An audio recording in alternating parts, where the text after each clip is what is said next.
What's a nice Nami tangerines. There we go. Welcome again to another week of One Piece. Today I've got volume 789, which I think rereading it now from the start, I've come to the conclusion that this is around the point that One Piece gets good. Not that I didn't enjoy the previous chapters, and there are some like memorable moments and some good character stuff and good introductions, but it is simple. Especially the manga kind of goes fast. I know the anime maybe took a little bit more time with some of the stuff, but once you get to Arlong Park, that's when I think One Piece really solidifies into the kind of story it's gonna be. Just as a little intro to that, I did download and upload the previous two videos I've done, kind of do a little bit of editing, give it a title splash, and put it up on YouTube. And re-watching them, I realized how much I say and ah. So I'm gonna really try to be a better public speaker and not and ah quite so much. I'm not working from a script here. I'm just kind of saying whatever comes to mind. But I will make a concerted effort not to too much. Though I probably will, because I'll forget about that 10 minutes from now. I realize I just said in the middle of that very sentence. Anyway, we are in lockdown at the moment where I live.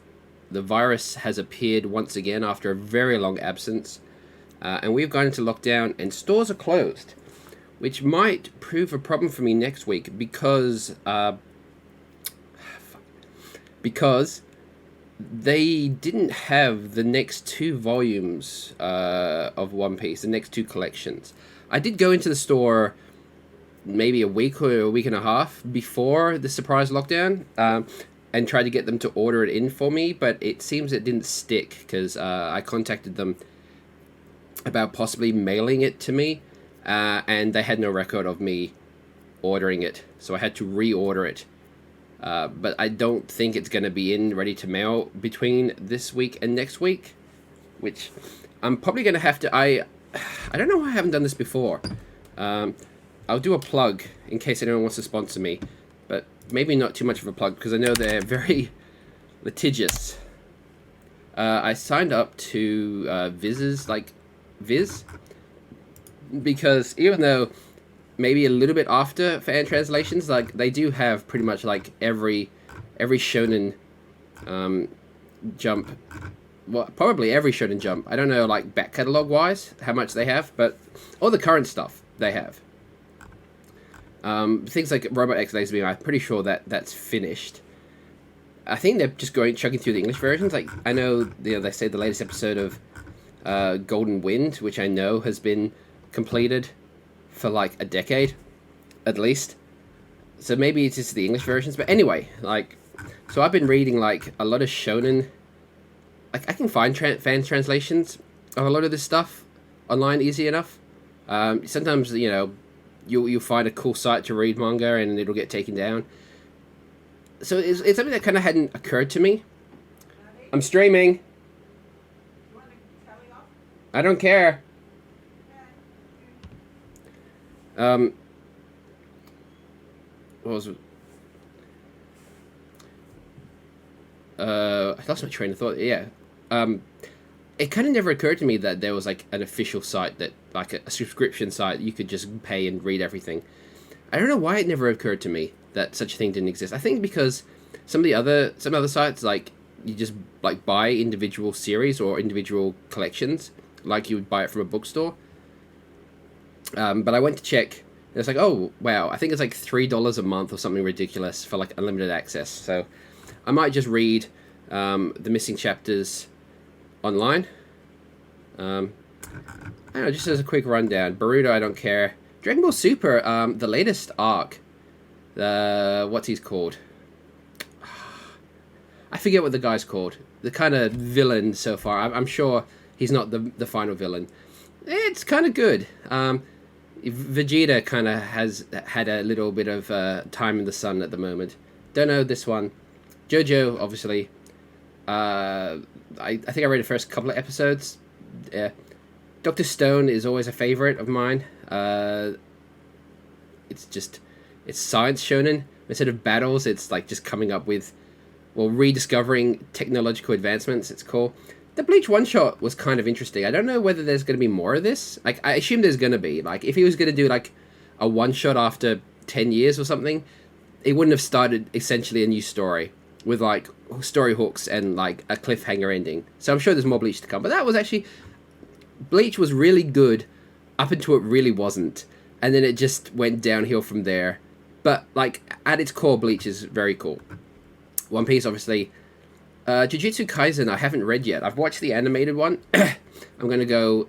I've got a lot of time sitting in lockdown, so I'm going to read a lot of this stuff. Jujutsu Kaisen is definitely on the agenda to read from start to finish. My Hero Academia... I don't know, the current stuff. I'm not going to spoil My Hero Academia here because it's a One Piece show where I spoil One Piece, but I guess if you came here knowing that and suddenly got Academia spoiled for you, it is kind of interesting where they're at the moment with Deku and his look at the moment. I'm really a big fan of his look. I don't think that's a permanent thing. I think that's just a few chapters thing, but if you've read it and you know what I'm talking about, like, yeah, it's kind of interesting. I've looked up what all the current Shonen Jump shows are. I'm gonna try and get up to date with everything in Shonen Jump at the moment, so I can just read it all weekly. So I don't know this yet. Don't know this yet. Black Clover. Yeah, it's progressing all right. is all I can really say at the moment. Not sure what this is yet. Ayakashi Triangle. That's something I just went and read because the art looked cool. I didn't know what it was about. It was just like, oh yeah, the art looks pretty cool. And yeah, the art is really good. But it's an ecchi series, so like it's just gracious nudity / panty shots like all the way through. And the story never really quite gets going. Like the longest story arc is maybe 3 chapters, and it's always resolved by secret technique A, or I learned the power of friendship, or I learned something about the bad guy that allowed me to defeat him instantly. So it never really gets anywhere. So it's not really very good. If you like really good ecchi artwork, though, yeah. Not really sure about anything else yet. I haven't really got into it. That looks weird. I kind of want to read this. I'm looking forward to reading this one.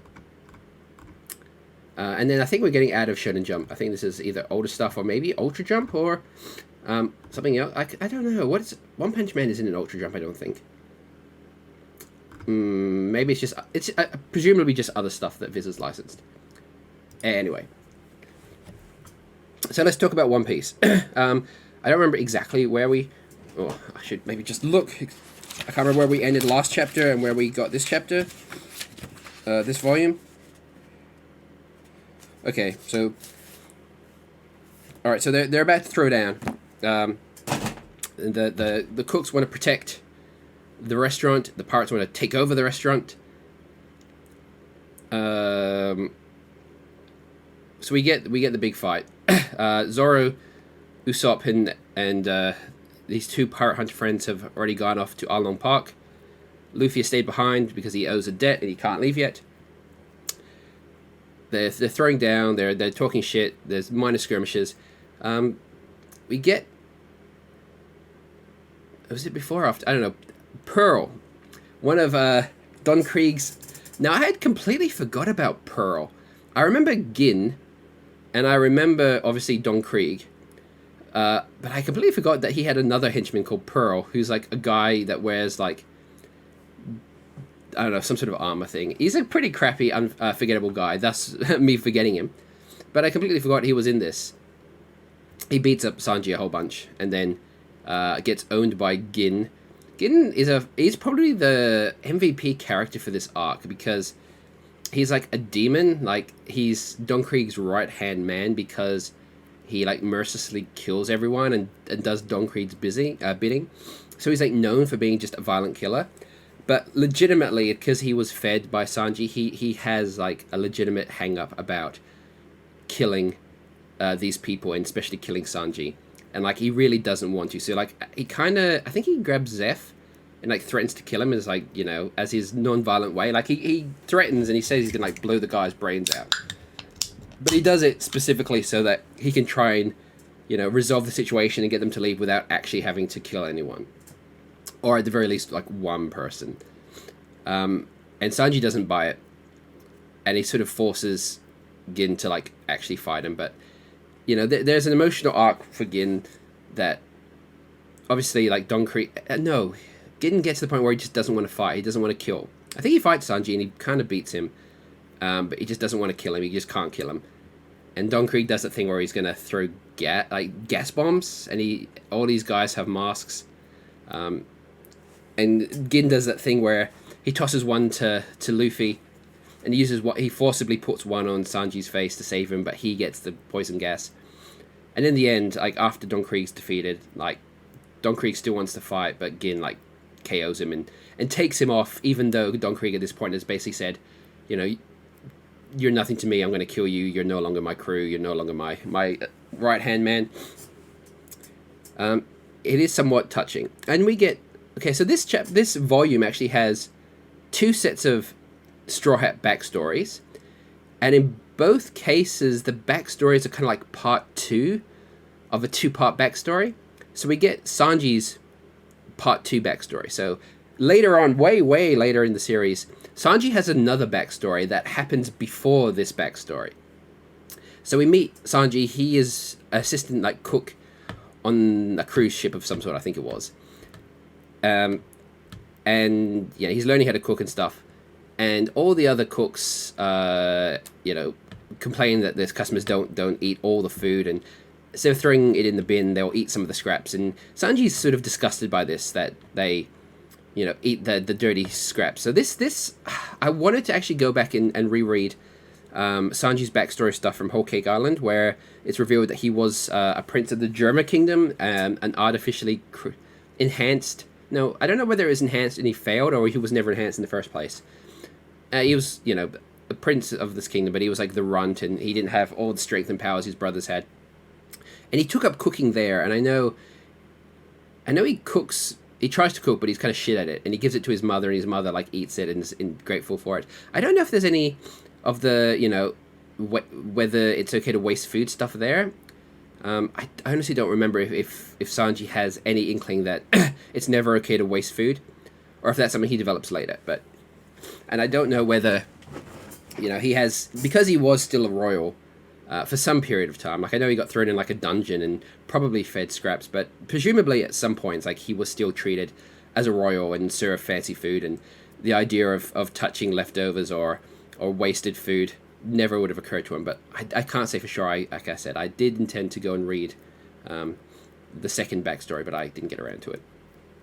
Anyway, so he's kind of disgusted that they'll waste food, and the ship cooks are, like, out here on the seas, like... You might never ever come across it, but like the potential issue is that if you run out of food on the seas, like that's like a fate worse than death, to starve to death while, you know, sailing around because you just don't have food. And there'll be a point where maybe you look back on, you know, you eat half a meal and you don't want it, and it's like, you know, throw it away. You look back on that moment and say, like, why didn't I save it, or why didn't I finish it, you know? And this cruise ship is attacked by...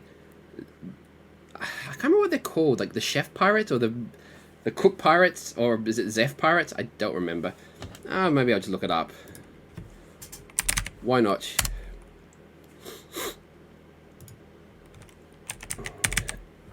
Zeph. The cook pirates, there you go. He was the cook pirates. I'm just going to have to I don't think I'm going to stop myself from umming. He attacks. Oh yeah, this thing about all blue. This is a thing that is kind of silly, and it kind of doesn't really suit Sanji. And it's something that I've kind of forgotten about, and they don't really bring it up all that much. Where You have the four blues. In the One Piece world, there are the four blue seas: east, west, south, north blues. And then there's a Grand Line. And I don't think it's quite confirmed at this point what the Grand Line was. Whether, like, I think they referred to it as a seaway, not an ocean. And I think that he drew a map where it kind of doesn't quite look like it will eventually. I don't know if the Grand Line was supposed to be as big a thing as it was. Like I've mentioned before, it was only supposed to be like 300 volumes, One Piece. And it just kept getting longer and longer. Until now it's obviously over 1,000 and still far from finished. Anyway, so the idea was that there are fish and sea life that lives in each of the four seas, and there is something called the All Blue, which is like a place where the seas meet and fish from all seas can be found there, and it's like a cook's dream because you can get any sea creature to cook and make into a meal. That in itself, in the grand scheme of things, is kind of a shitty dream, to find a place where you can just find all the fish. Like Sanji never professes an exact preference to meals cooked with fish as opposed to anything else. Like obviously Luffy's constantly asking him for meat, which generally tends to look like some sort of like beef or something, like haunches, like big bones. Fish come up sometimes, like they'll have fish, but like it's not like there's any bias to fish. And like he cooks a whole assortment of things, so he usually just buys ingredients. So the fact that you can just like easily fish up anything rather than just easily buy anything, like, and it doesn't have any deeper meaning, just it's not really even cooking. It'd be more fishing. Like sure, you can cook what you catch, but a fisherman's dream might be to be able to catch any fish in the world in the one place. It if anything is just a slightly bigger convenience factor to All Blue than presumably just having a really good fish market that happens to have all the seafood you could want at a reasonable price. So this All Blue thing, and like I said, it doesn't really come up that much. There's a reference to it every now and then, but I think Sanji's progressed way past his motivation being searching for the All Blue. Anyway, he brings up All Blue every now and then in this flashback, like it's his dream to find it. He wants to find it. Everyone else is like, oh, stupid kid. There's no such thing as All Blue. You're stupid. And Zeph overhears it, and it's partly his reason for liking Sanji, is Sanji's dream is to find All Blue as well, but then again, that doesn't come up that much later. Anyway, a big storm destroys everything. The pirate ship, the cruise ship. I think it's implied that everyone else is swept away into the sea and killed. They never say anything like, oh yeah, all the passengers are like washed up somewhere and they're all fine. It's kind of implied everyone is dead, except for Zeph and Sanji, who are on this rock, but the rock is like shaped in like a way that if you tried to go down, you wouldn't be able to get back up, and it's just sea everywhere. So if you fell in the water or went into the water, you wouldn't get back up again, and you would probably drown eventually. So they're sitting on top of it, and Zeph tells them, like, look, someone might come tomorrow, someone might come in a year. You just got to sit there and watch and hope you can see a ship and attract his attention. I've split up the food. I can't remember what he says. It's like 30-70 or something. You're smaller than me. You don't have as big stomach. You don't need as much food. So he gives him a bag full of food. I think he says 20 days. It will last. But he's got a big sack of food, bigger because he's a bigger man. And they're going on one side of the little island thing each, and they're not going to communicate. So Sanji, does that. He portions it into, I don't know if he specifically says it's 20 days worth of food, or if Sanji just manages to portion it into 20 meals per day, per day. Anyway, it doesn't matter. He eats it, and he finds like somewhere that condensation or rainwater like comes, so he has like a water source, a clean water source, and it gets to 20 days, and he finishes his rations, and then 50 days, 70, I think it's 70 something days that they end up there, and he's skin and bone now. He's basically starving to death, so he decides, fuck it, nothing's going to change. I'll go and see if the guy's alive. I can maybe steal his food. Maybe I'll kill him and take his food. And he goes over to Zeph, who still has this big bag, and he's like, what the shit? Like, either you had more food than I thought, or you're rationing a lot better, or something's up here. And he finds out that the big bag he had was actually full of the treasure that he had stolen from the ship. No food at all. So basically, when the ship wrecked, everything that washed on the shore on this little island was him, the boy, some food, and a big bag of treasure. So he took the treasure and gave Sanji like all the food, even though he told him like, I'm rationing this, you have a smaller share of the food. He actually gave him all the food. And in lieu of that, Zeph used a rock to smash his prized. He was known as red leg Zeph. His skill was kicking stuff, but he smashes his leg clean off and eats his leg to survive in lieu of any food. And Sanji sees this and he's like, why? And that's when Zeph says that he has a dream. Like, once he failed in the Grand Line, he has a dream now that he's going to start a restaurant to feed the hungry, no matter who they are. And luckily, a ship does come and pick them up. And Zeph uses the money to build the Baratier, which is the floating restaurant. And, they both practically starved to death. So their motto now is, like, that's why they will feed anyone. Like, friend or foe, like, they've experienced starvation. They know what it's like, so they're not ready to let anyone, good or evil, experience that. So their thing is they will feed anyone who comes if they're hungry. And Sanji has a bit of a, he feels a sort of debt, because obviously if Zeph hadn't saved him, Zeph would have the treasure and the food and would have kept his leg. So essentially, like, Zeph sacrificed his life as a pirate and potentially starving himself for Sanji's sake. So that's why Sanji works at the restaurant, because he wants to pay back Zeph for essentially sacrificing potentially his life and his dream for him. And that's his backstory, part 2. There is a part 1 to Sanji's backstory that we will not find out for about 20 years. Anyway, Luffy's fight with Don Krieg here. Like I mentioned in my first little episode, I saw the anime first. Like, someone gave me a whole bunch of One Piece episodes on DVD back in 2001. So I saw this animated before I ever read it on paper. And the Don Krieg fight was a kind of turning point in my One Piece adventure. Alright, so I grew up in the 80s and 90s, watching mostly American, or Western cartoons. And one thing you might know about early kids' cartoons is that censors were heavily involved. And things weren't allowed to be violent, sad, conflicting, anything like that. If you go back and watch, He-Man, he's a barbarian with a sword. He never slices anyone. He never punches anyone. He never slices anything that could be considered living or alive, or anything that even might come across as maybe vandalism. Like, if He-Man was chopping something, an inanimate object that didn't belong to him, that would be seen as, possibly, encouraging vandalism. So He-Man couldn't do that. Skeletor couldn't be a bad guy. He-Man couldn't really have any real conflict. There were enemies because that's how the cartoon was written, not because, Skeletor wanted to do bad things, He-Man had to stop him. That was the beginning and end of their relationship. There was no deeper meaning to it. And you look at any cartoon from those days, there was never, the Teenage Mutant Ninja Turtles had ninja weapons, and there were ninjas. But very rarely did they ever, use the ninja weapons on anything that wasn't potentially a robot. You could kind of get away if they were fighting robots. That's why the foot soldiers were robots. And even then, I think a lot of people were a little bit iffy with, Leonardo slashing a robot with a sword, because that could still encourage a kid to slash at something with a sharp object.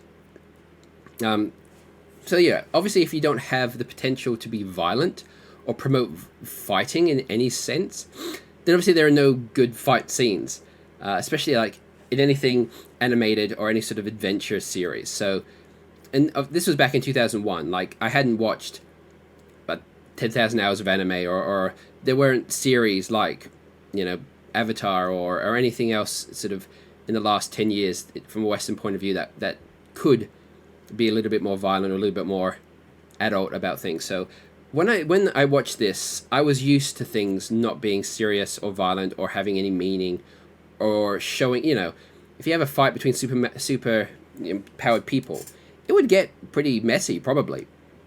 But you never saw it, Go and watch even things like Batman, the animated series. That was dark for the time. But very rarely is there long fight scenes with violence and anything that can be considered too off-key for a children's market. So Luffy's fight with Don Krieg. Don Krieg can shoot like darts, like spikes, out of his gauntlet. And he has like a spear, and he has like a cape that is made of metal of some sort and has like spikes coming out of it. So, I remember very specifically, there's a scene where Luffy's trying to like run across a log to where Krieg is, and he keeps getting kind of like forced back.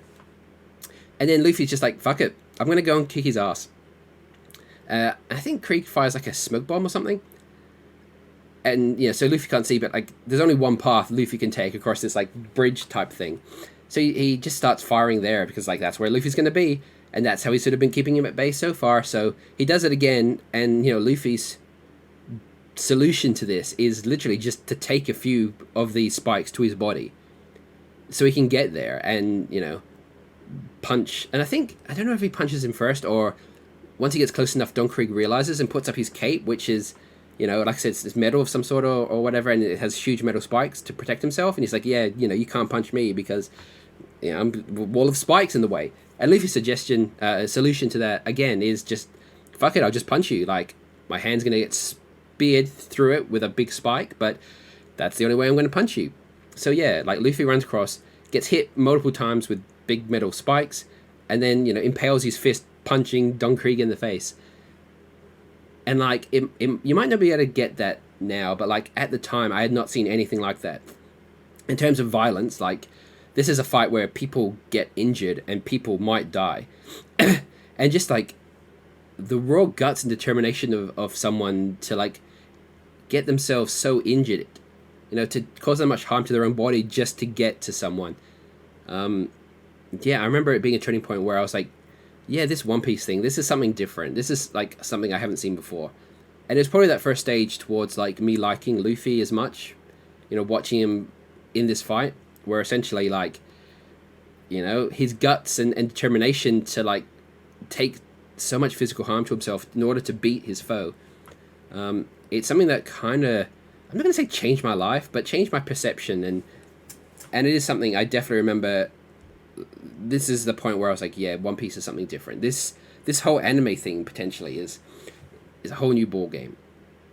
Because I had seen like a lot of anime movies, a lot of the early like 80s and early 90s anime movies, which were really sex and violent. So I had seen, like, it's not like I'd never seen an animation that was particularly violent before, but those were all like R-rated movies. You knew hiring them that they were made specifically to be violent and sexual.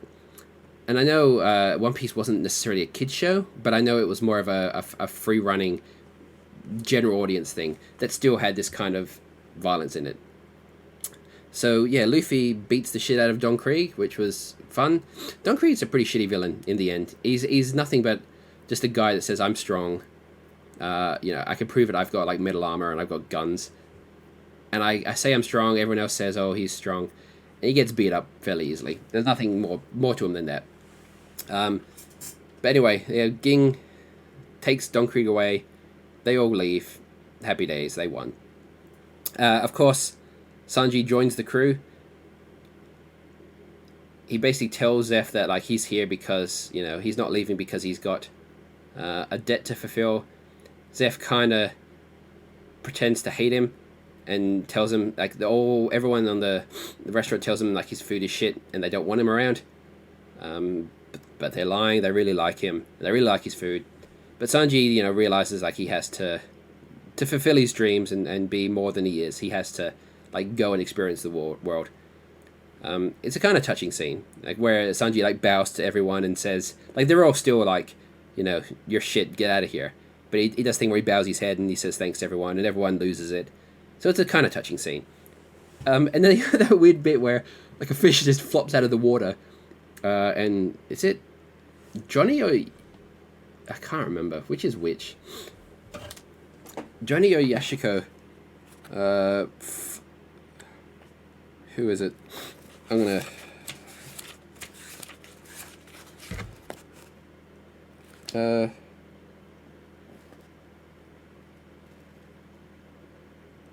Yosaku.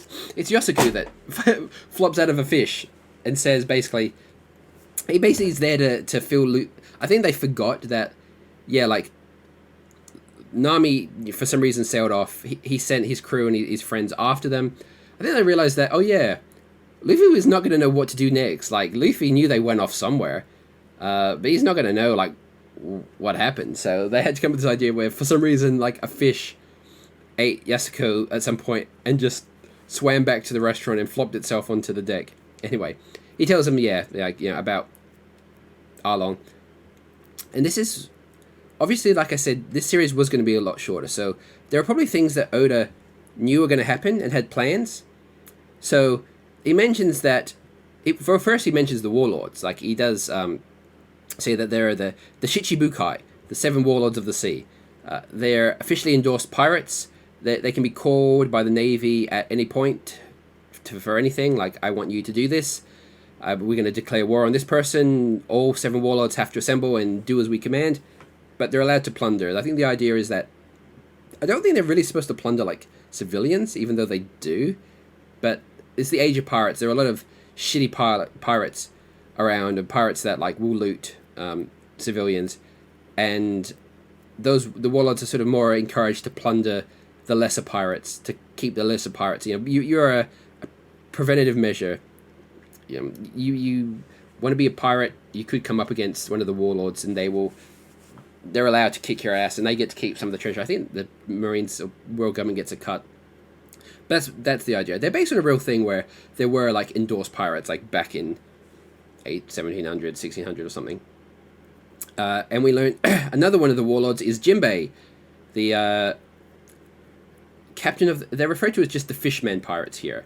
Obviously, once we get to it, they're known as the Fishmen pirates, sort of because they're a pirate crew of fishmen, but their official name are the Sun Pirates. So obviously, this is something that I think it means more. This might be something that Oda planned more. So obviously, in the original thing, like Jinbei was probably 100 chapters away. So there are preliminary sketches of the crew members that Oda's done, you know, way early, and there was always like a fishman crew member in these drawings. So I have no doubt that even at this point he had planned Jinbei to be an eventual crew member of the Straw Hats. So I don't think it's something that, you know, he decided, all right, I'll mention Jinbei now, and in 1,000 chapters I'll bring him in. Jinbei was probably supposed to appear, 50, 100 chapters from now, once they reached the Grand Line. But obviously, as things got further and further away, Jinbei didn't finish, end up appearing until much, much later.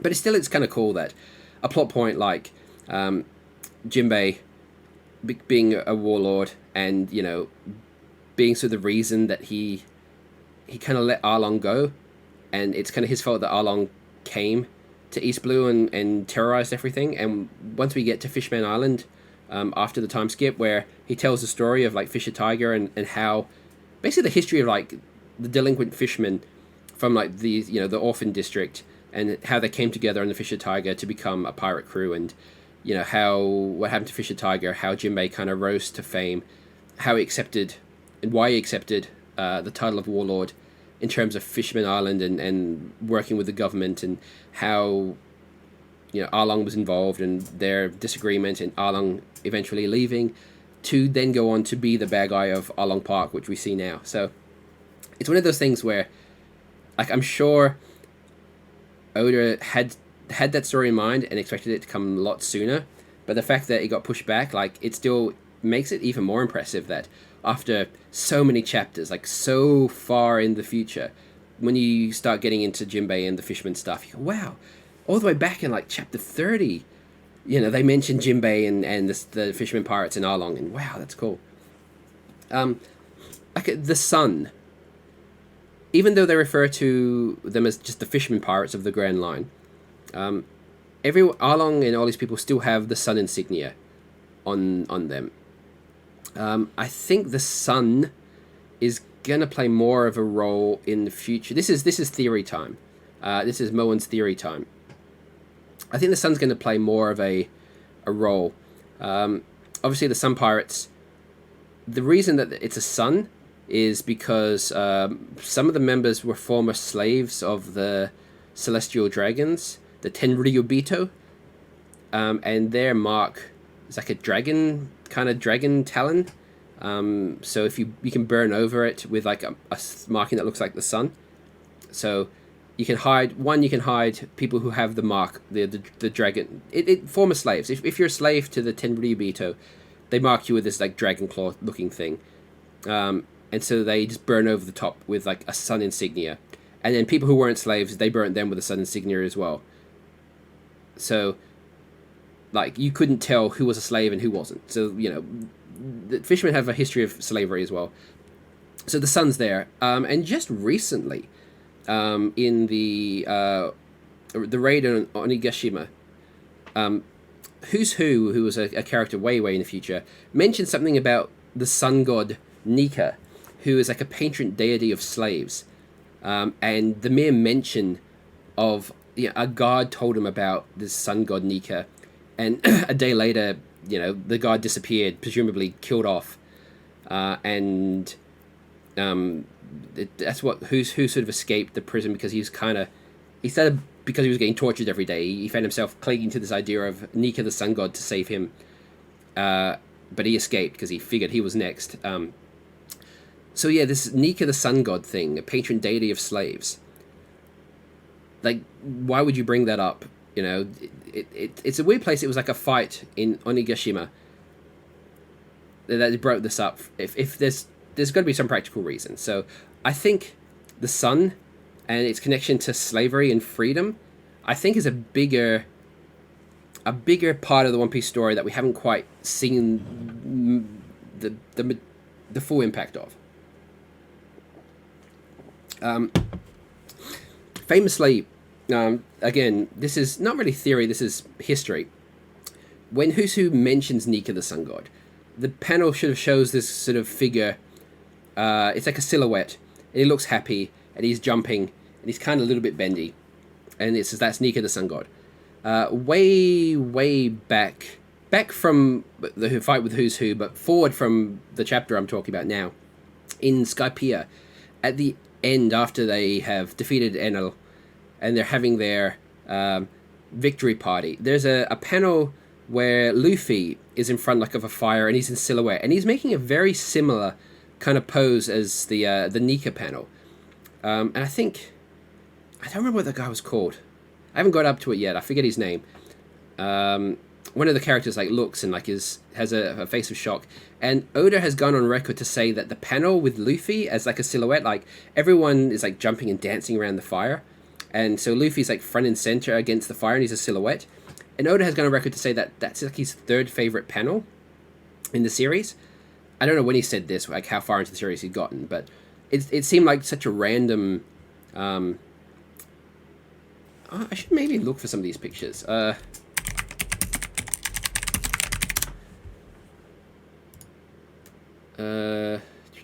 Yeah, okay, here it is. This apparently is one of Oda's favorite panels. So you see Luffy there, sort of as a silhouette, and he's got his like kind of mouth open. He's got like his arms and legs and in that kind of kimbo. And we'll go Nika the sun god. See, so that's Nika the sun god. This thing. So I think there's a connection there. Like obviously, like why would Oda say this random nothing panel of just like Luffy celebrating? Why would that be one of his favorites, if not for the symbolism that he was eventually going to write into the thing with the sun god? So who is the sun god? Is it related to anything? Obviously, it has to have something to do with the ancient kingdom, the Void Century. So yeah, I got really off topic there. So that was all because there's one panel where Yasuko mentions Jinbei letting Arlong loose in the Grand Line. Anyway, they reach. No, I can't remember what the island's called, but it's like Coco Village. I'm terrible sometimes.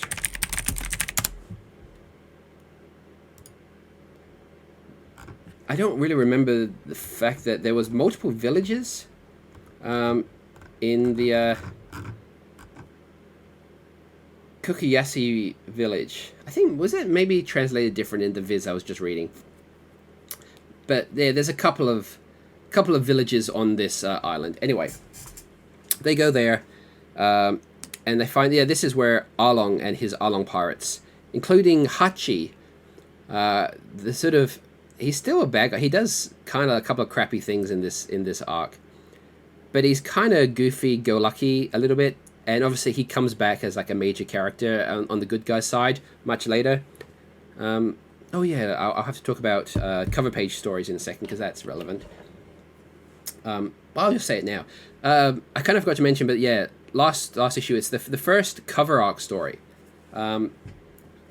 Basically, the first page of the manga is like a title page, and more mangas have them. Sometimes it's just some weird thing. Sometimes it's just cool artwork. Oda will sometimes have suggestions where people will write in with a wacky idea. Sometimes it's, I want to see Sanji learning to polka dance with a team of meerkats, and Oda will draw that. Or I want to see Blackbeard, I think one, like Blackbeard is brushing his teeth with like a hippopotamus or something. It's weird. Sometimes it's just cool art. Sometimes Oda will just draw a cool picture. But sometimes he'll have cover stories where it'll be like its own little separate story where every issue has like one page of the story, and usually it's got to do with defeated bad guys is one of the major ones. Sometimes it has stuff with just other people, like what other characters we've met along the way are up to. Sometimes they have meaning later on, sometimes not. Like there's I think a cover arc story later on with Ace, and he meets like a milk girl in a village. Like, a milk girl, a girl, not like, breastfeeding or anything. Like literally, she's a young girl. She has like jugs of milk. I think she delivers, and it's just a fun little thing. Ace what Ace is up to while Luffy's adventuring, while he's searching for Blackbeard. And I know, like way later, when we first meet the 4 generals of the Revolutionary Army, the village they save, I think, is that village because the milk girl turns up again there.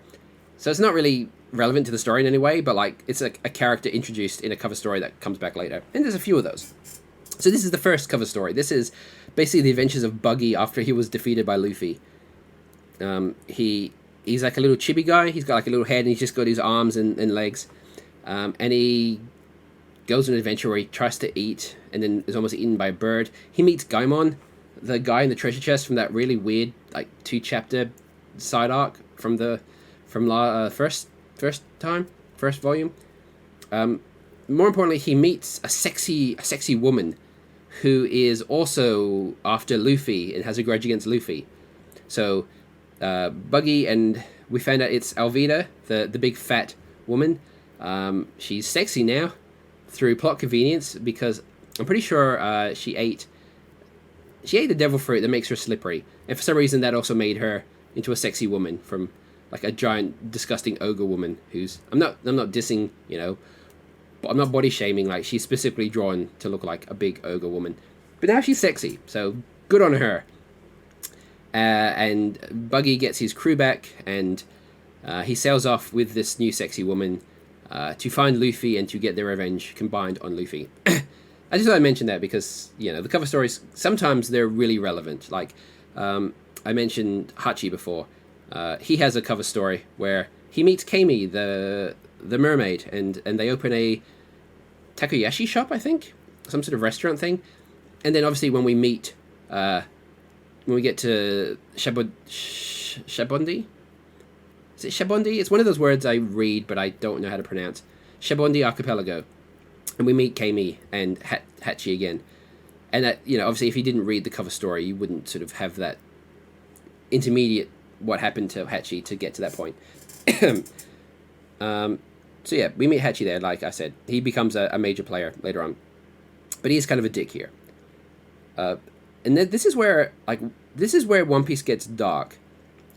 Up until this point, all the bad guys have been just kind of generic bad guys. Like, Axe-Hand Morgan, he's kind of cult of personality. And, like, he threatens to kill people. I think he might injure someone, but, like, it's mostly he gets the people to revere him, and he gets like his Navy soldiers to revere him and builds a big bronze statue of himself. But he's not exactly like a terrible bad guy. Helmeppo just goes around being an asshole, basically. They're more asshole villains than anything. Buggy, yeah, he's kind of a bad guy, but like the town's evacuated and like he's blowing stuff up and he's threatening people, but I don't know if he kills anyone as such. Kuro, yeah, him and his pirates were going to kill people. They were going to like ransack the village and kill the girl, but they never actually got around to it. So apart from generic, there are pirates on the season that probably got up to no good at some point. In the story, they don't really do anything. Don Krieg, for the most part, he's said to be a terrible pirate, but in his little portion of the story, he's the one that got his ass kicked. Mihawk killed all his men, and he had to return like tail between his legs, and he tries to kill people, but Luffy beats him up. And everyone's backstory, like Zoro's backstory is a little bit lame. Like he just made a promise to a girl to be the greatest swordsman, and then she accidentally died. So he's still after that, but he's got no one. He can't compete against her like he wanted to, and he can't tell her that he achieved it. Luffy, we get more of Luffy's backstory a bit later, but it's sad, but not particularly like tear jerking. Sanji, obviously was a bit shit. The backstory we know anyway. His real more backstory is a little bit worse. Usopp, his father abandoned him and his mother died when he was young. That's about it. But now we get to Nami's backstory. Now Nami's backstory is really sad, and Arlong is a terrible, violent person. One of the first things we see is one of the villages that couldn't pay his tribute. He shredded up, and it's referred to the fact that he killed a lot of people. He killed the people of the village. He tore it up, destroyed everything, and killed people. The whole village is dead now. And that's what Arlong will do to you. If you don't play ball with him and pay his thing, he will straight up murder you. And he has done on a bunch of times. He's got the hang up, that humans are. We don't know why and how much yet, and we won't do until much later. But he doesn't like humans. Let's just say. And yeah, so we find Nami is on Arlong's crew. That's true. You can see she generally is kind of torn up that she had to betray and leave Luffy and the crew. She's kind of torn up about it, but she has her reasons. It's one of those things where Nami betrays them, but you can really see she's hesitating. She doesn't really want to be a bad guy, and she has a very, very good reason for doing what she's doing. She has spent her life doing two things. One, robbing pirates, going around, using partly her sexy charm, sometimes just her skills, to join crews or to trick people, betray them, and steal their money. So she's been saving up money by robbing and backstabbing pirates and probably anyone she could. And also drawing maps. We find out that she's an expert map maker.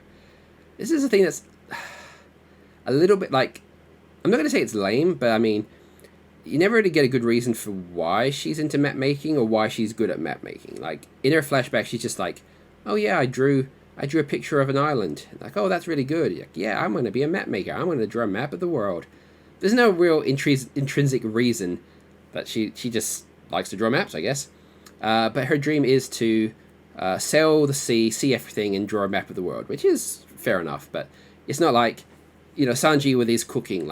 He liked cooking obviously because of his mother, and he almost starved to death literally. So cooking for people, that's the intrinsic reason he likes to cook, is because it made his mother happy.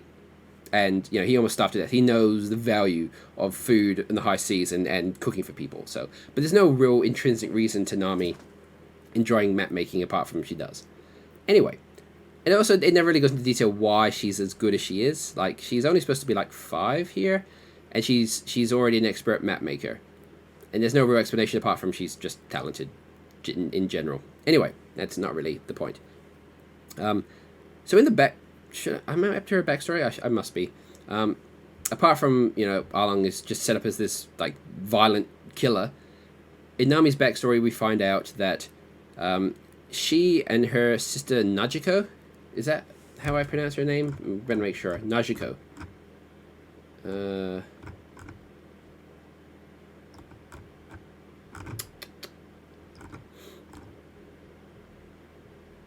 I'm pretty sure it's Nachiko anyway. So she lives with Nachiko, and her mother, is it Belmere? Bel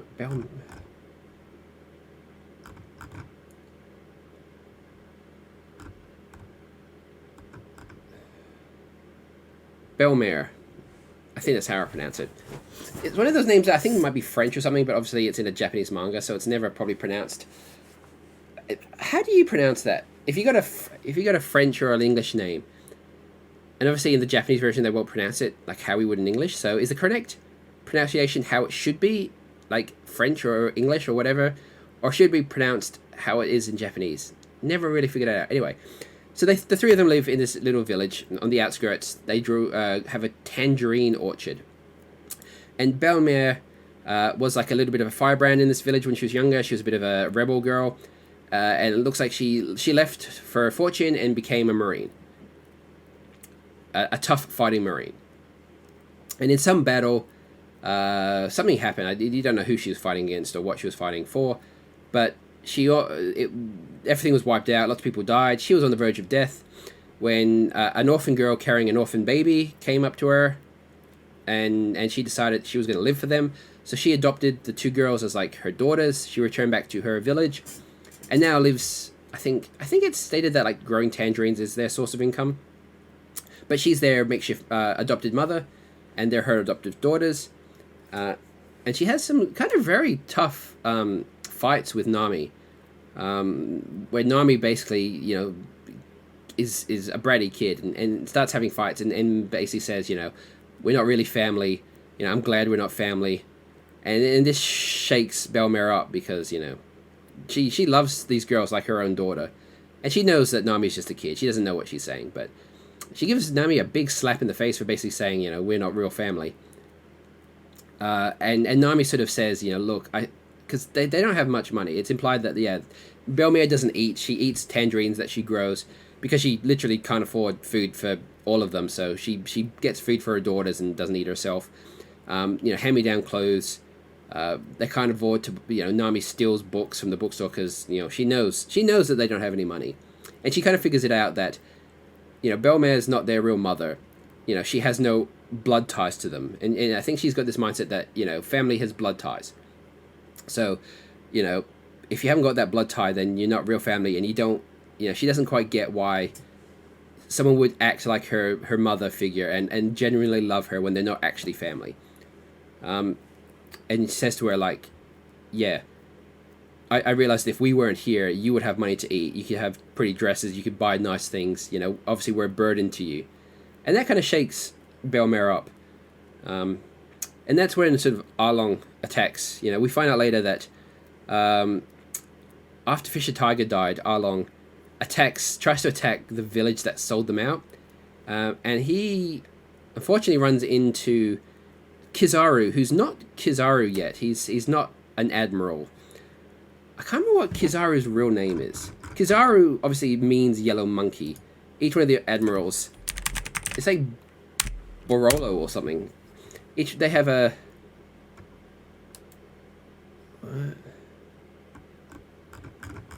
Did I not spell that right?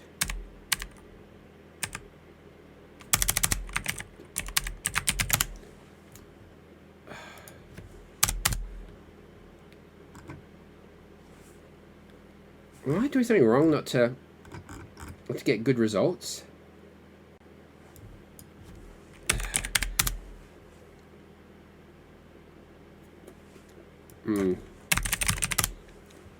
And now this is entertainment.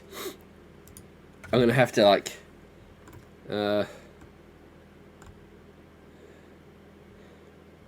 for emperors for the Grand Line Summit War had been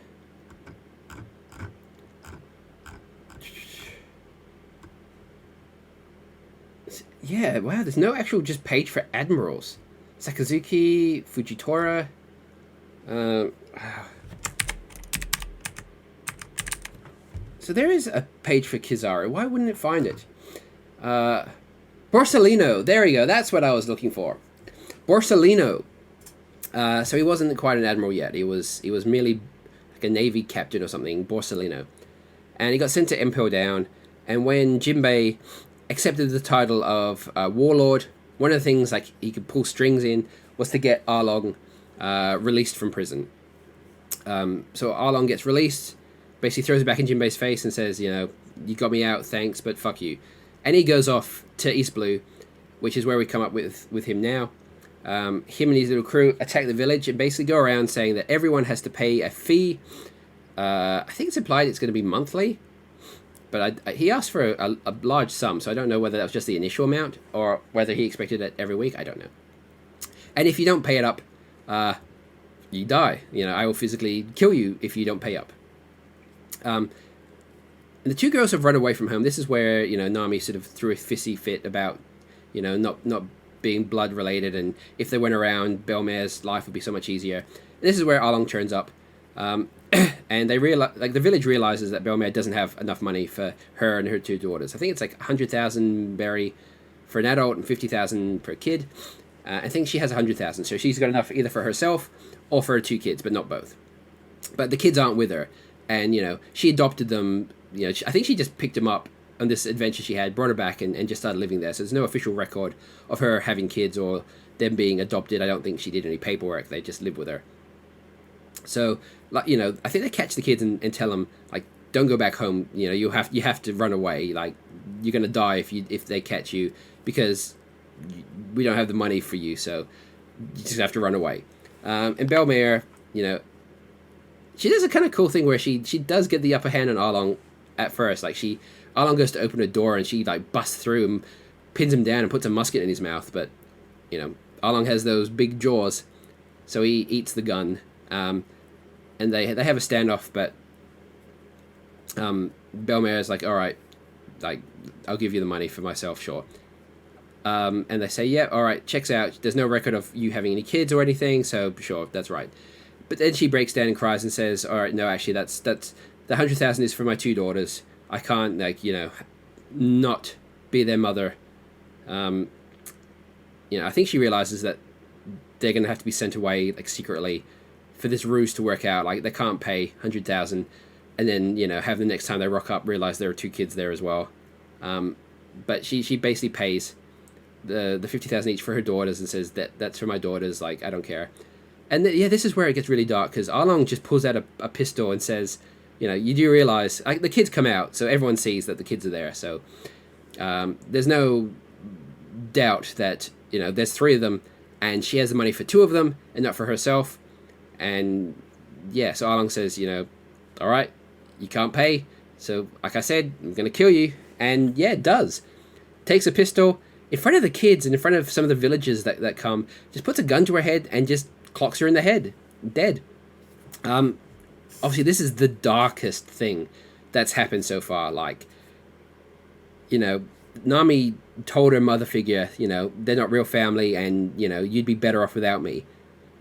And now is, like, standing in the presence of her mother, telling her that, she's the most important thing, and dying in front of her. So not only is, this an actual really tragic backstory. And then Nami, they find out Nami does maps. So they take her away to, like, their base, and they come up with a deal where Nami will make maps for them and be an official part of their crew. And in return, she has the option to buy her village for 100 million berry. So she'll work for Arlong in the meantime. But once she gets 100 million berry paid off, she owns the village, and Arlong will leave it alone. So that's the deal she made with the man who just shot her mother in the face in, like, a really sort of heartbreaking moment. Like, I think the last thing Nami said to her mother was, like, I think she said something like, I wish I was adopted by a rich person because I don't have money for anything. That's, like, the last thing she said to her mother, and then, like, watched her get her face blown off, and then had to make a deal with the man who did it. So yes, she doesn't tell, I think she tells Najiko about the deal she's made, and she doesn't tell the village, but the villagers find out. And there's this really sad line where once because yeah, Nami is like 7 million away. She's collected like 93 million so far. She only has like 7 million to go. Whatever she took from Luffy and the guys sort of made up to 93 million. So she's sure she's on the precipice, and she confirms with Arlong and says like, our deal stands, right? You know, you're not going to go back on your deal. And Arlong's like, no, I 100% will honor the deal, but he doesn't want to. So he's been paying off the Navy to like look the other way for his like decimation and enslavement of this island, and he sort of pays the Navy guy he has, you know, on his payroll to basically go to the house and say, Nami, you know, we have reports you're a thief, and like find and take the treasure she saved up. So, you know, obviously, like he's made it so that she can't pay him off, but he hasn't technically broken their deal, because like he totally would have if she'd come back with that much. I don't know what he was going to do if, you know, this was a really successful voyage, and instead of being like 7 million short, Nami picked up that extra 7 mil, and that legitimately came with like 100 million. I don't know what would have happened then, but anyway.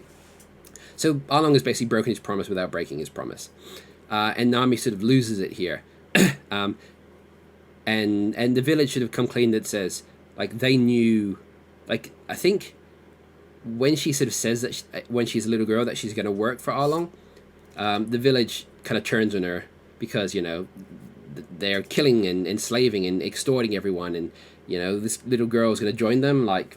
You know, so they turn on her and like don't welcome into the village and say they hate her. And she's grown up basically, you know, in her mind, she knows everyone hates her, but she knows she's doing this task to save them all. So she's all right with it. She'll take the hate, she'll take the abandonment of the village because she has this goal.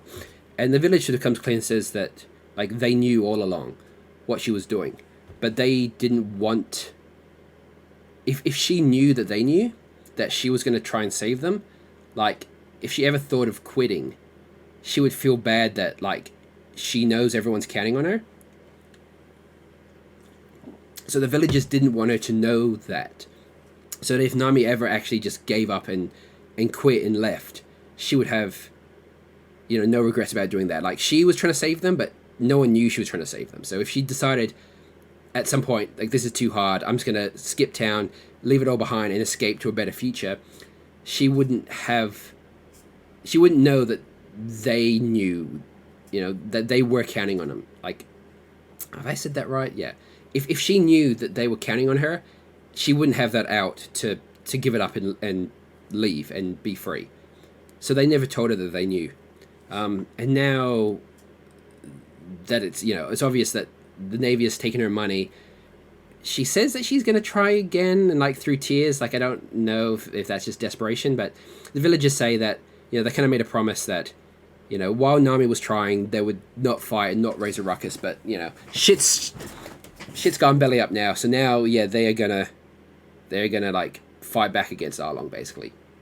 Probably knowing that they're going to their death, but, and so Luffy has been, like, there's this funny, where,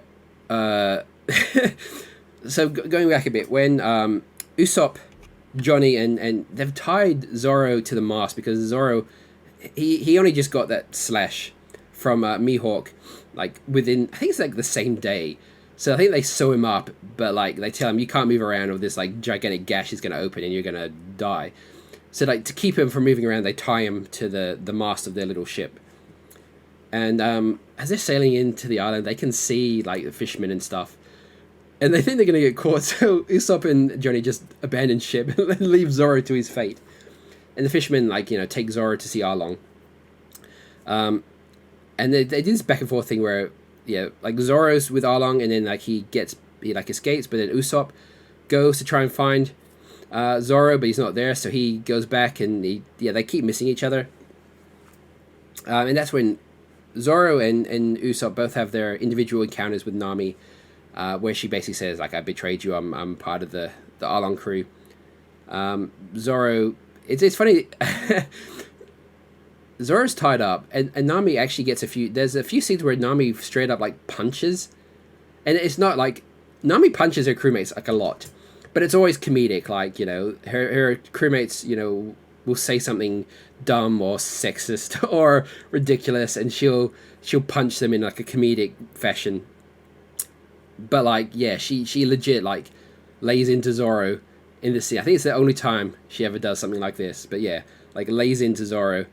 Um, Zoro jumps into the water to like drown himself, and Nami like goes to get him, and Zoro was just getting Nami to prove that like does she legit like not care about them? Like if you didn't care about us, you wouldn't have saved me from drowning. There's also a scene where like Usopp is sort of, even though he's abandoned Zoro once, he's still trying to like find him and save everyone. And he's the first one to meet Najiko, who kind of tells him about the situation on the island. Arlong like hears that the village elder has a weapon or something, and comes to give him shit about it, and like things that like he's provoking Arlong, the village elder, like, yeah, I've got a sword, I don't do anything with it, I'm allowed to have it, like fuck off, like, and Arlong's like, nope, like if you have a weapon, like the only reason you'd have a weapon is if you're going to try and attack me, so we can't have that. And he's like, nah, fuck yeah, I'm allowed to have a weapon if I want, I'm not doing anything with it. And it's getting kind of heated.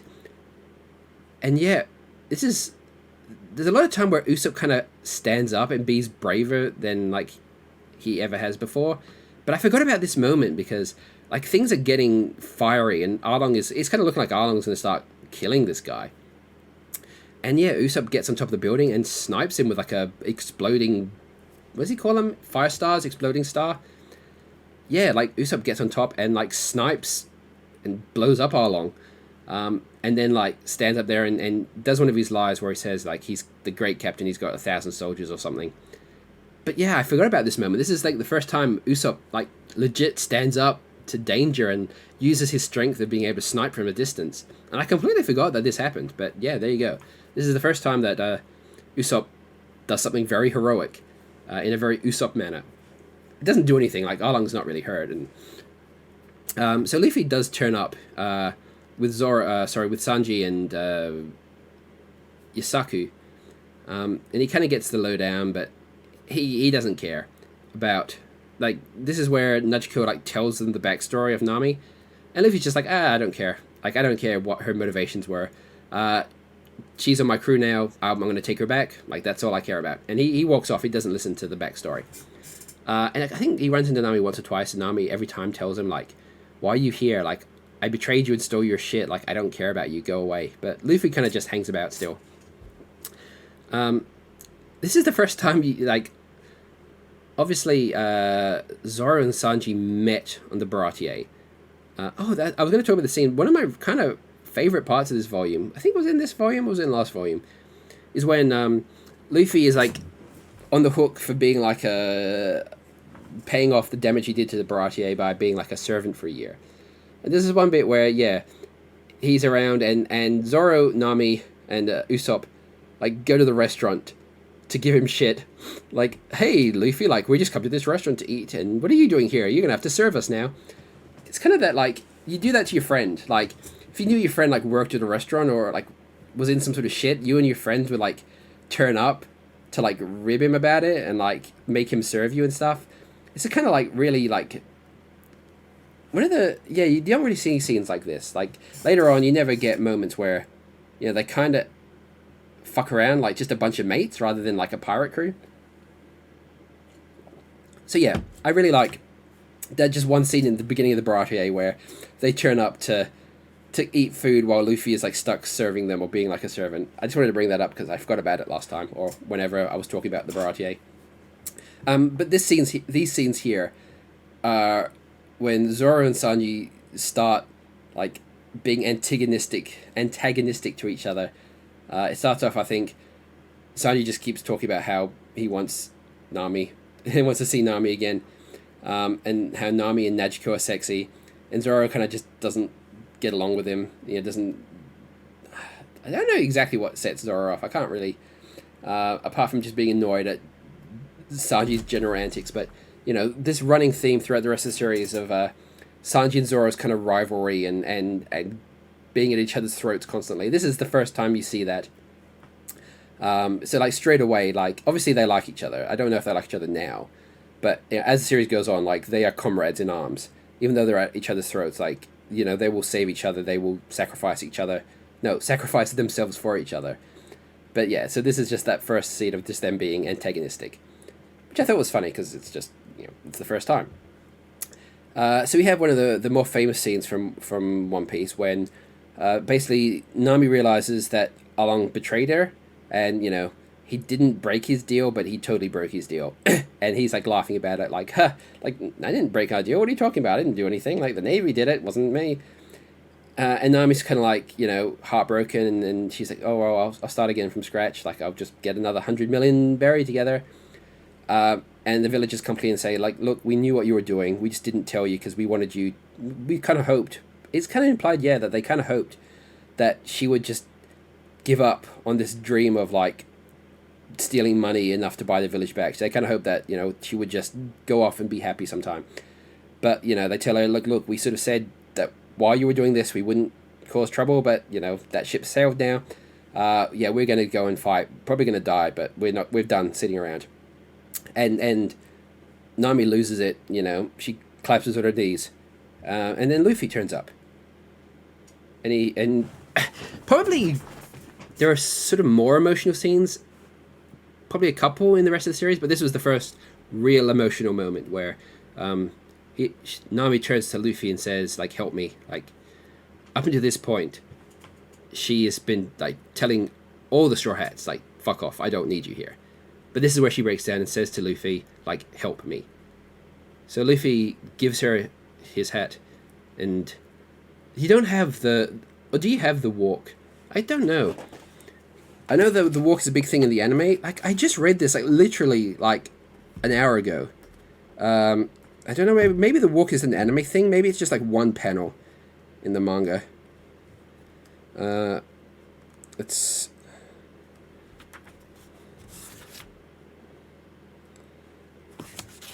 Okay, so maybe the walk is more of a anime thing now that I look at it. Yeah, so she says, "Luffy, help me." Luffy gives her his hat, and then you see the rest of the Usopp, Sanji, Zoro there, and they march their way to Arlong Park. So in the anime, maybe that's the first time you see. Well, obviously Nami's not technically like there with them walking, but she's there. But it's the first time you see like that core part of the crew all sort of gel together and with a purpose, like approach the enemy stronghold. And Luffy busts down the door and says, "All right, who's Arlong?" And that's where we end the volume today. So yeah, like I kind of said before, I liked Usopp's little arc. Is it Syrup Village? Because it's the first time they kind of spend some time doing stuff on the island. It's not just they turn up to an island and encounter the bad guy straight away. And like, they get to shoot the shit. They kind of meet people and see what happens. This has got a little bit of that. Obviously, Arlong is like a present danger from the get-go. But, you do have the characters moving about, seeing the village in action, meeting the people. Obviously, Arlong is just a step above all the other villains because, he shot one of their parents in the face. And they see the result of him killing and destroying villages that haven't bent to his will or dare speak up against him. And like he betrays Nami in like a terrible way.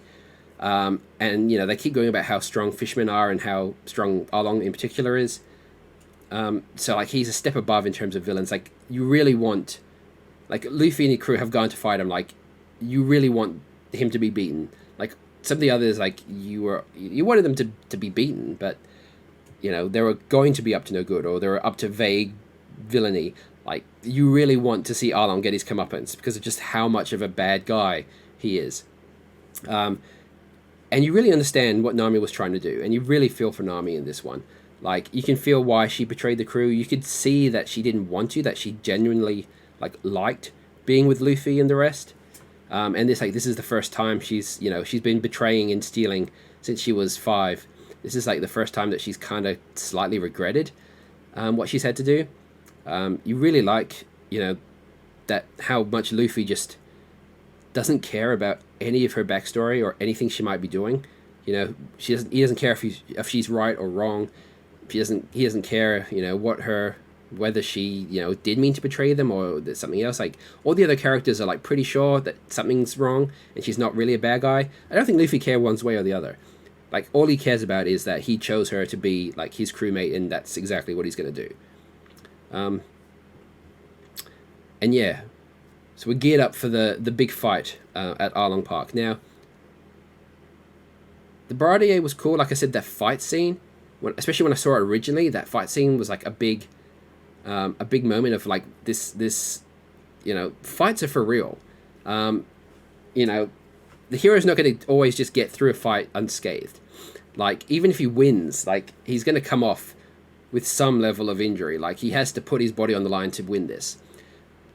And then obviously Arlong Park is where I realized that One Piece wasn't pulling its punches with anything really. Like,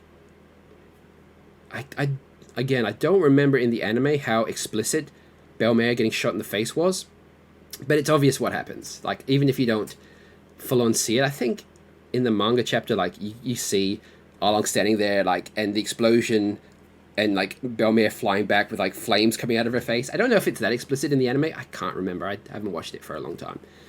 But yeah, that's when you're like, fuck, like, that's not. I haven't seen that anywhere else. I haven't seen anywhere where this person's tragic backstory is,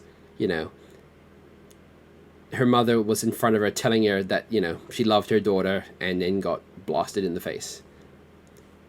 So yeah, I would say this is sort of, Arlong Park is where One Piece kind of gels, and it's not just good because it's violent, but it's good because it's comprehensive. Like, there's reasons that people are motivated, tragic reasons, and he's a bad guy because he does genuinely terrible stuff, but he does have reasons for what he's doing as well. It's the first time an arc has been a complete picture, everyone's motivations, everyone's reasoning. It's legitimately tragic and entertaining and gets you fired up to see the conclusion, which is what we don't get. Obviously, we get Luffy busting into Arlong Park. We're going to have to wait for the next chapter to see how the fight goes down. Like I mentioned in the very first video, in the first part, someone gave me a lot of the first One Piece anime episodes, and it was probably around a similar place. I know I remember seeing Nami's backstory. I think I saw some of the beginning fights, because I do remember the bit where Luffy, we're going to see next chapter, or next volume, when Luffy is like in the water and his neck is stretchy and they have to keep his neck above water. I do remember seeing that in the anime, but it was somewhere around there that I ran out of episodes and didn't get to watch it again for some amount of time. And in between that, I found the manga, which was up into the Alabasta stuff. So it's around a similar place where I ran out of anime episodes the first time around, and for a long time I didn't know what happened in the conclusion of Arlong Park, and then all the other stuff up until halfway through the Alabasta arc. So it's ironic that we ended on sort of the same place, and I'm not going to be able to buy the next manga volume, but I will read it on the Viz site, because I've kind of got addicted to that site. Don't know what else really to say about. Did I miss anything? No, I can't really think of anything. We're gonna get the weird moment where Luffy noticed the pinwheel in the mayor's hat. Oh yeah, something else I was gonna say. He noticed the pinwheel in the mayor's hat, which ends up where he does like one attack that's kind of pinwheel based, but he had this big this big thing about how Luffy had to notice it and had to think about it to develop this new attack, and I don't think he ever uses that attack again, so it's kind of a bit of a waste. But the concept that Luffy will see stuff and develop attacks about it, I guess that's something he kind of does. He's pretty nifty with coming up with ways to use his power. But the differences between both manga and anime, and also some of the stuff that I know they translated over. I went and just Googled like the Kuro fight, Luffy versus Captain Kuro, just to see the animated version since I just read the manga. And something that I didn't notice before, but there's a scene where after Luffy gets hypnotized to fall asleep and like the mast of the boat falls on him and he's like sleeping under the mast, Nami runs up and kicks him to wake him up to get him back into the fight. And Django notices her running towards him, and he throws his like pendant / shuriken thing at her. In the manga, Luffy wakes up with a jolt. It's like, Nami, what are you doing? Like, he stands up and he gets it like in the back of his head, the spinning shuriken thing, and he kind of just takes it out of the back of his head and he's like, that makes me angry. But in the anime, the same sort of thing happens, but instead of Luffy popping up between Nami and the shuriken and getting it in the back of the head, like Luffy kind of like pops up next to her and like takes it in his mouth. Like as the shuriken's spinning towards him, like he grabs it out of the air with his mouth and like bites it to crush it. Just an interesting thing that I didn't know was like a difference, but it's one of the things where it's actually kind of, I think the animated version is better. Like, even though he's rubber, like obviously Luffy's stabbing and cutting is a weakness of Luffy's. Like blunt force attacks, bludgeons and punches and bats and stuff. He's made of rubber, so it bounces off him. That's fine. Anything bladed, though, cuts him just like anyone else. And he gets a blade in the back of the head that probably goes pretty deep. Like, his skull and brain is probably impacted. Like, that should have done a lot more damage than it did. So yeah, Luffy like grabbing it out of the air and biting it with his mouth is kind of more realistic because he doesn't obviously lose the use of his legs because he had a brain injury. And it's kind of just a cooler thing. Like, I think it's kind of implied he saved Nami by accident because like he popped up because he got woken up and accidentally took it in the back of the head.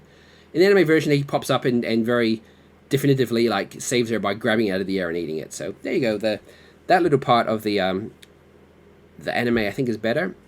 Obviously, there's the famous difference where in the anime, when Zeph, in the flashback, with Zeph's crew attack the cruise shippy thing, and the storm is going to capsize and destroy the boats, Sanji's like made an impression on Zeph, and he gets washed out and falls out the boat, and Zeph goes after him. Now, in the manga, Zeph saves him, and they wash up on this island thing. And Zeph sort of when they're apart, Zeph goes, there's nothing for it, gets a rock, bashes the shit out of his leg to cut it off, and you don't see him eat it, but he eats it. So when Sanji comes to kill him to take his food later, he realizes that, what he was eating all along was his leg. Like, he cut his own leg off and ate it in lieu of food. In the anime, though, when they're all getting, the waves are coming up and crashing and destroying the ships, Sanji, falls out, and Zeph goes after him, and he gets his leg caught in something.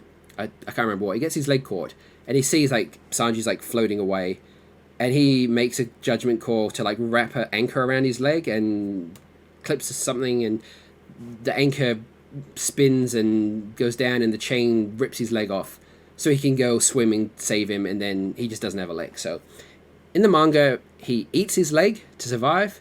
In the anime, he loses it in his attempt to rescue Sanji from the water. And then when they wake up on the island, like, he already doesn't have a leg. So the manga is the better interpretation of that because, the idea was that Zeph took all the money and gave Sanji all the food because he needed the money to fulfill his dream. And he had no option but to eat his leg. In the anime, it's just like, I know he still had to sacrifice his leg to save Sanji, but considering the whole thing is like food, the restaurant and the starving, him eating his leg instead of it just getting it ripped off was the better. And just a little thing now between like translations. I know I'm assuming because every other translation I've seen, in Nami's flashback, there's a thing where she steals a book and is caught by the town mayor. And the town mayor brings Nami like back to Belmare's house and says like, your little scamp's been like stealing again. And Belmare's just like, oh, she's just a kid. You can let her off. I'll pay you back. And I know it's translated to something like, I'll pay you back with my body. And it flusters the old man. And it's usually translated to something like that. Like, I'll use my womanly things to pay you back, or my body. It's implying, what it's implying. And then there's a bit later where, because Nami sees this, I think she gets caught again stealing something, and she does the same thing, where like he gets caught by the old mayor, even though she's like a 5-year-old girl. She's like, I'll make it right with my body, and like he goes off because it's like, how dare he realizes that this little girl has like just picked up this thing from her mother. But in the Viz media, The translation, Belmare says, I'll pay you back with kisses. Which is sort of similar, I suppose. But obviously it's not the same effect. Telling someone you'll pay her back with kisses, or I'll pay you back with my body. There's a very distinct difference. And I know it's not good to see a 5-year-old girl offering her body to pay for stuff, but that's kind of the joke, is that she learned this habit, or the fact that men can be swayed with the femininity of a female body. It's something that comes up in Nami's life. Obviously she has to betray and sneak for the rest of her life, so that's kind of implied that where she picked up the knowledge that women can do that from her mother. But I just think it's funny that the Viz Media thing, it's I'll pay you back with kisses. It's just really lame. And it doesn't have the same sort of impact. Anyway, that's all I've got for today. I will read more One Piece, and I will be back next week to talk about it. So, goodbye, everyone.